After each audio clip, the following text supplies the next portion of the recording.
ఎంత స్థిరమైన విశ్వాసమో చూడండి ఈవిడది, ఎంత తొణకని విశ్వాసమో చూడండి ఈవిడది.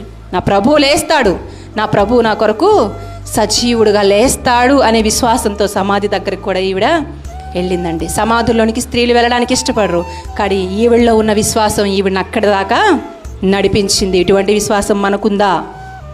చిన్న చిన్న కష్టాలు రాగానే, చిన్న చిన్న శోధనలు రాగానే మన విశ్వాసం ఏమైపోతూ ఉంటుంది? సన్నగిలిపోతూ ఉంటుంది. విశ్వాసంలో బలహీనులం అయిపోతూ ఉంటాం.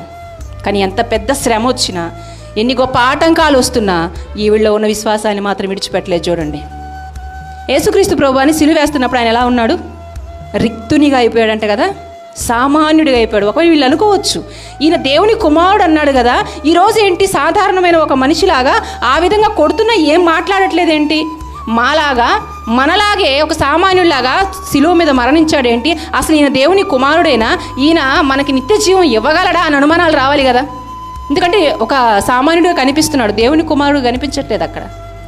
కానీ ఈవిళ్ళలో మాత్రం నమ్మకం ఉంది.